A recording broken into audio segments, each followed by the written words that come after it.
এই পৃথিবী থাকার জায়গা নয়। কিয়ামতের সময় আল্লাহ তাআলা মালাকুল মাউতকে বলবেন, সবার রূহ কবজ করে ফেলো, সবার, কেউ থাকবে না, সবার রূহ কবজ হয়ে যাবে। আল্লাহ মালাকুল মাউতকে বলবেন, মালাকুল মাউত কি অবস্থা? বলবে সব শেষ। মাইয়াবকা, কে বাকি? মালাকুল মাউত বলবে জিনেরা বাকি, যাদেরকে দেখা যায় না। আল্লাহ বলবেন জিনদেরকেও শেষ করে ফেলো, রূহ কবজ করো। মালাকুল মাউত আজরাইল জিনদের রূহ কবজ করবে। আল্লাহ এবার জিজ্ঞেস করবে, ইয়া মালাকাল মাউত আখবিরনি মাইয়াবকা, এবার বলো আর কে বাকি? মালাকুল মাউত বলবে, আল্লাহ মানুষগুলো সব শেষ, জিনগুলাও শেষ, এবার বাকি ইবলিস শয়তান। কে বাকি? ইবলিসরেও শেষ করো, ইবলিসও শেষ। আল্লাহ আবার জিজ্ঞেস করবেন, ইয়া মালাকাল মাউতি মাইয়াবকা, আর কে বেঁচে আছে বলো? মালাকুল মাউত বলবে, আল্লাহ আপনার কথা অনুযায়ী পৃথিবীর সব মানুষের রূহ কবজ করলাম, সব জিনদের রূহ কবজ করলাম, ইবলিসের রূহ কবজ করলাম, এখন আছে শুধু ফেরেশতারা। আছে কারা? যাও ফেরেশতাদের রূহ কবজ করো, ফেরেশতাদের রূহ কবজ হয়ে যাবে। এবার আল্লাহ জিজ্ঞেস করবেন, ইয়া মালাকাল মাউত আখবিরনি মাইয়াবকা।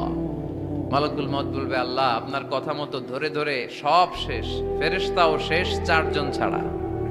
কয়জন ছাড়া? জোরে বলেন, কয়জন ছাড়া? ইসরাফিল, জিব্রাইল, মিকাইল, আজরাইল। আল্লাহ এই 4 জন আমরা বাকি।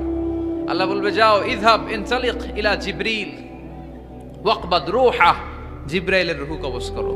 ইযহাব ইলা ইসরাফিল ওয়াকবাদ রূহা, ইসরাফিলের রূহ কবজ করো। ইযহাব ইলা মিকাইল ওয়াকবাদ রূহা, রূহ কবজ করো। ওই 3 ফেরেশতাও শেষ। এবার আল্লাহ তাআলা জিজ্ঞেস করবেন, ইয়া মালাকাল মাউত আখবিরনি মাইয়াবকা, হে মালাকুল মাউত আর কে বাকি আছে বলো? মালাকুল মাউত বলবে, আল্লাহ আপনার কথা মতো মানুষগুলো শেষ, জিনগুলো শেষ, ইবলিস শেষ, আমার বাকি 3 ভাই ইসরাফিল, মিকাইল, জিব্রাইলও শেষ, শুধু আমি, শুধু আমি। আল্লাহ বলবেন, কেউ নাই? মালাকুল মাউত বলবে, না আল্লাহ কেউ নাই। এবার আল্লাহ তাআলা বলবেন, মালাকুল মাউত তুমি তো সবাই রে মারছো, এবার তুমি মরো, এবার তুমি মরো, তুমি মরো। শোনার সাথে সাথে মালাকুল মাউতের কাঁপুনি ছুটে যাবে, খিঁচুনি এসে যাবে ভয়ে। আল্লাহ বলবেন, কাঁপুনি দিয়ে তো লাভ নাই, কারণ কুল্লু নাফসিন যায়িকাতুল। রব্বুল আলামিন বলবেন, মালাকুল মাউত কেঁদো না, এটাই দুনিয়ার বিধান, আমি আল্লাহর দেয়া বিধান, এটাই, জন্মালেই মরতে হয়। যাও জান্নাত জাহান্নামের মাঝখানে একটা জায়গা আছে, জায়গাটার নাম হলো আরাফ। এই আরাফের মধ্যেখানে যে দাঁড়াও, ওখানে যে মালাকুল মাউত কাঁপতে থাকবে। মালাকুল মাউত বলবে, আল্লাহ সৃষ্টি শুরুতে যদি জানতাম, সৃষ্টি শুরুতে যদি জানতাম সবাইকে মৃত্যুদান করার পরে, রূহ কবজ করার পরে আমাকেও মরতে হবে, তাহলে এই কঠিন দায়িত্বের ব্যাপারে আপনার কাছে ক্ষমা চাইতাম। আজকে আমারও যে ভাগ্য বরণ করে নিতে হবে সৃষ্টির শুরুতে, আমি এটা কল্পনাই করতে পারি নাই। আল্লাহ বলবেন, নো টক, মুত, ইয়া মালাকাল মাউত, মর, মরে যা, মুত, মরে যাও।